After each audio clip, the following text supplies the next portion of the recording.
Friends, இன்றைக்கி homemade butter and buttermilk and ghee எப்படி ready பண்ணுறதுன்னு பார்க்க போகிறோங்க.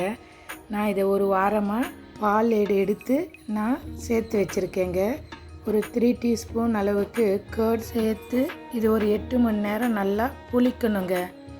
அதை நல்லா கலந்து விட்டு தயிருக்கு புற ஊற்றுற மாதிரி நம்ம ரெடி பண்ணுறோம்.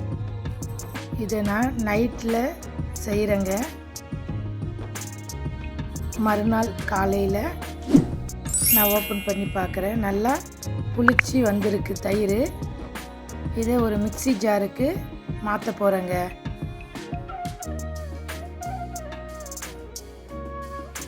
கொஞ்சம் கொஞ்சமாக மிக்சியில் நம்ம அடித்து எடுக்க போகிறோம். ரஞ்சனி அஞ்சரை பெட்டி சேனலை லைக் பண்ணுங்கள், ஷேர் பண்ணுங்கள், கமெண்ட் பண்ணுங்கள், சப்ஸ்கிரைப் பண்ண மறந்துடாதீங்க ஃப்ரெண்ட்ஸ். இது போல் அடித்து எடுத்துக்கிட்டு நான் சில் தண்ணி ஆட் பண்ணுறேங்க, ஐஸ் வாட்ரு. திரும்பவும் ஒரு சுற்று எடுத்துக்கிட்டு நான் அதை கடைஞ்சி எடுக்கிறேங்க. வெண்ணெயை அது கடைய மேலே நுர மாதிரி வருது பாருங்கள், அது இதுதாங்க வெண்ணெய். இதை எடுத்து சேகரிக்கிறேன்.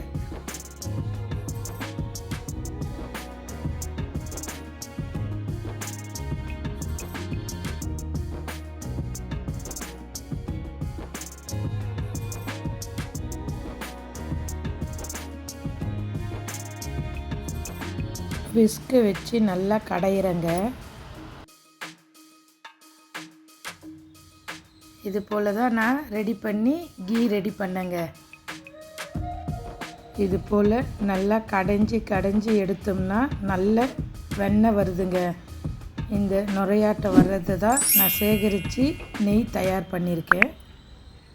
இது கொஞ்சம் கஷ்டமாக தாங்க இருக்கும். ஆனால் நல்ல தரமான சுத்தமான ஹோம்மேட் நெய் வேணும்னா நம்ம கொஞ்சம் கஷ்டப்பட்டு தாங்க ஆகணும்.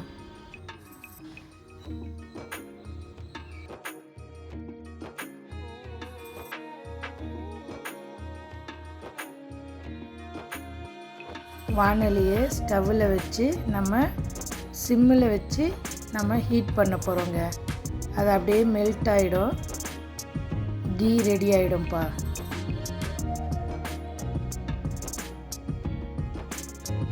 மிக்ஸ் பண்ணி விட்டுக்கிட்டே இருக்கணும். இது போல் கீ ரெடி ஆகும்.